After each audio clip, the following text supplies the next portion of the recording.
आप सभी भाई बहनों का सर्व कल्याण वृक्ष की प्रश्नोत्तर ज्ञान कक्षा में एक बार फिर स्वागत है।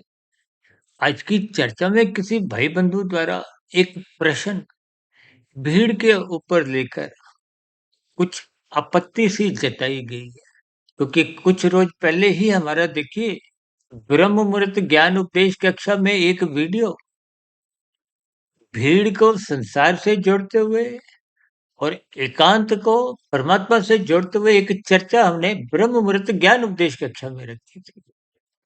तो उसी वीडियो से ही संबंधित किसी भाई बंधु को संसार को भीड़ से जोड़ते हुए थोड़ा बुरा सा लगा। देखिए, संसारी मनुष्य हो, राजसी मनुष्य हो, बात एक ही है।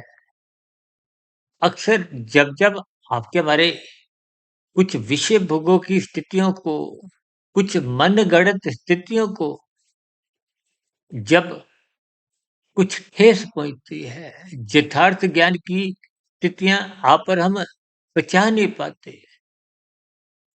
देखिए, क्योंकि वो भीड़ और एकांत के ऊपर ही विशेष रूप से चर्चा थी और भीड़ को हमने कहीं-कहीं देखिए कुछ एक महाकुंभ के जो एक मेला का समापन हुआ था, उससे भी कुछ आंशिक स्तर पर जोड़ते हुए बात की एक गहराई को छूने का प्रयास किया था। जबकि उसी वीडियो विशेष में हमने देखिए संतों का संग करने की एक स्थिति को तीर्थ स्थलों से जोड़ते हुए, लेकिन जो स्थितियां देखिए आपको मैं प्रेरित करती हूँ, प्रेरणा देती हूँ परमात्मा के मार्ग पर चलने के लिए, उन सभी स्थितियों का तो हम सदा ही स्वागत करते हैं। यानी कि जब जब आपकी हमारी सात्विक स्थिति मजबूत होती है, उसका तो विशेष प्रकार से स्वागत है। क्योंकि शास्त्र स्पष्ट शब्दों में कहते हैं सत्वगुण मुक्तिदायक है, जबकि रजोगुण को कभी भी मुक्तिदायक नहीं कहा गया। भले ही रजोगुण में रहते हुए प्रत्यक्ष रूप से ये कोई हानिकारक नहीं है। एक साधारण मनुष्य स्वभाव से एक राजसी है, संसार को पाने की एक प्रवृत्ति बनी रहती और इसी प्रवृत्ति को ही एक संतुलन में रखते हुए मर्यादित रखने के लिए, अनुशासन में रखने के लिए ही विभिन्न प्रकार के कर्म कांडों की एक स्थितियां समझाई गई। ये जो विधि विधान पूर्वक विहित कर्म करने का शास्त्रों में भी देखिए जिक्र आता है, अनुमति दी गई है कि आप संसार को भोगने के लिए विधि पूर्वक कर्म करो, कर्म कांड करो। लेकिन साथ में यहाँ भी एक बात और कही गई है कि रजोगुनी स्थितियों की, विषय भोगों की उपेक्षा करो। उपेक्षा इस दृष्टिकोण से कहा जाता है क्योंकि देर सवेर ये विषय भोगों की आसक्ति जब अमर्यादित हो जाती है, तो फिर ये मनुष्य को तमोगुण में गिराती है। देखिए, जैसे भीड़ शब्द को हमने राजसी स्थितियों से और भीड़ के साथ-साथ देखिए जब भड़क्का शब्द आ जाता है, देखिए जब स्थितियाँ बिगड़ने लगती हैं, जब राजसी स्थितियाँ अमर्यादित हो जाती हैं, विषय भोगों की आसक्ति निरंतर छलांगे लगाने लगती है, तो फिर ऐसी स्थितियों में सत्संग की स्थितियाँ कमज़ोर पड़ने लगती हैं। देखिए, जब-जब धर्म कमज़ोर पड़ता है, अर्थ कमज़ोर होता है, धर्म का अभिप्राय एक सत्वगुण से है। धर्म का अभिप्राय एक मर्यादित स्थितियों से है। यदि मर्यादित स्थितियों में रहते हुए आप हम देखिए, धर्म प्रथम स्थान पे रखने के लिए अक्सर हमारी चर्चाओं में बार-बार बोला जाता है कि अर्थ और काम को देखिए 4 पुरुषार्थ धर्म, अर्थ, काम और मोक्ष। अक्सर हम अपनी चर्चाओं में देखिए मोक्ष को परमात्मा प्राप्ति का एक विशेष मंजिल कहो, लक्ष्य को, उद्देश्य को, क्योंकि मनुष्य योनि साधना योनि का एक अवसर लेके आती है और मनुष्य योनि क्योंकि कर्म योनि है, मनुष्य योनि में ही किए गए कर्मों का भुगतान मनुष्य जीवन में या ऊपर की योनियों में या नीचे की योनियों में एक दंड रूपी स्थितियां आपको में भोगनी पड़ती है। देखिए, सुख रूपी अनुकूल परिस्थितियों का तो आप और अब त्याग कर सकते हैं, लेकिन प्रतिकूल परिस्थितियों का, दुखमय स्थितियों का कहीं भी किसी भी स्तर पर आप और अब त्याग कर नहीं सकते। हम बार-बार कहते हैं, ये जो मनुष्य की भ्रम की स्थितियां, अंधविश्वास की स्थितियां हैं कि कुंभ के मेले में मात्र स्नान लेकर आप और हम अपने किए गए पाप कर्मों से मुक्ति पा लेंगे। तो ये एक भ्रममय स्थितियां हैं।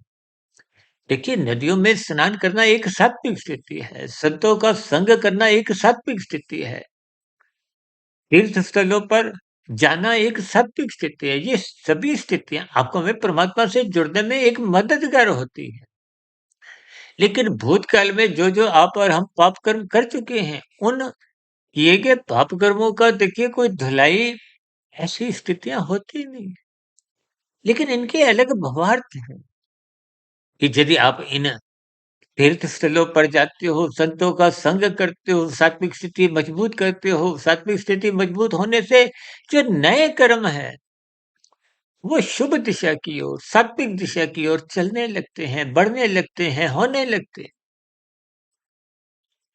यानी कि जो मनुष्य पहले कानून का उल्लंघन कर रहा था, पाप कर्म कर रहा था, उन सभी स्थितियों से वो ज्ञानपूर्वक हटने लगता है। ज्ञानपूर्वक हटने से साथ ही देखिए ये जो तीर्थ स्थलों का साधु संतों का संग या और भी देखिए विभिन्न आस्था रूपी जो सात्विक स्थितियां मजबूत होती हैं, तो वो आपके हमारे भीतर में मन बुद्धि के स्तर पर, कार्यशील के स्तर पर शुभ संस्कार बनाती हैं।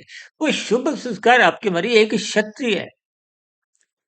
क्योंकि पहले के किए गए पाप कर्मों का दुख रूपी परिणाम जब आता है और ऐसी स्थितियों में जब नए सिरे से देखिए, जब तीर्थ स्थलों से आप लौटकर अपने जीवन को अनुशासित बनाते हो, व्यवस्थित करते हो, शुभ संस्कार बनाने की प्रक्रिया में लग जाते हो, ब्रह्म मुहूर्त में उठने लगते हो, शास्त्रों का स्वाध्याय विधि पूर्वक, श्रद्धा पूर्वक करते हो, गुरुओं के प्रवचन को आदर पूर्वक सुनते हो, अपने व्यवहार में, अपने जीवन में, अपनी दिनचर्या का हिस्सा बना लेते हो, तो ये सभी स्थितियां जब एक दिशा में सतोगुण की ओर चलती हैं, तो निश्चित रूप से आपका हमारा स्वभाव में सकारात्मक परिवर्तन आने लगता है।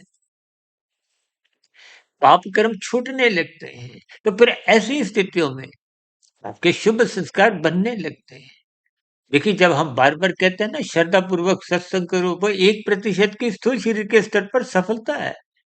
फिर उस किए गए सत्संग का समय के रहते ब्रह्म मुहूर्त में उठते हुए निरंतर जी इस प्रक्रिया में उस पर चिंतन करो, मनन करो, शोध करो। ये स्थितियां मन बुद्धि को शुद्ध करती हैं। शुभ संस्कार, शुभ विचार जब बनते-बनते कार्य शरीर में पहुंचने लगते हैं। देखिए, श्रद्धा पूर्वक किए गए सत्संग 1% की सफलता है मन बुद्धि के स्तर पर। जब आपका चिंतन मनन आरंभ हो जाता है, ये 10% की स्थिति है। तो फिर किया गया सत्संग, देखिए सभी स्थितियों की एक एक्सपायरी डेट होती है। अब दूध, ब्रेड, घर पे जो भी स्थितियाँ कुछ खाने-पीने की उनकी देखिए एक्सपायरी डेट है। दवाइयों के ऊपर भी एक्सपायरी डेट लिखा होता है। हालाँकि देखिए सत्संग में स्थितियों की कोई एक्सपायरी डेट लिखी नहीं होती, लेकिन ये भावार्थ रूप में आपको समझनी है। जब आप सत्संग रूपी खुराक को नियमित स्तर पर नहीं लेते, तो वो किया गया सत्संग भले ही श्रद्धापूर्वक था, उसमें कमजोरी आने लगती है। जैसे आप देखिए अपना घर-बार कुछ बंद करके जाओ, 1 महीने के लिए बाहर जाते हो, 1 महीने बाद आते हो तो घर पे आने पर धूल-मिट्टी उसमें आ जाती है, जबकि बाहर से तो ताले लगे थे। ये धूल क्या है? ये विषय भोगों की देखिए, जब राजसी स्थितियों में आप संसार में जाते हो तो कहीं न कहीं संसारी राजसी स्थितियों की भोग वृत्तियों की ये धूल आने लगती है। उस धूल को झाड़ना होता है और झाड़ने के लिए ये सत्संग रूपी स्थितियाँ परमात्मा ने विभिन्न प्रकार के कर्म कांडों के रूप में सात्विक स्थितियाँ विभिन्न प्रकार के जो पर्व आते हैं, ये सभी स्थितियाँ हमारा उस धूल को हटाती हैं।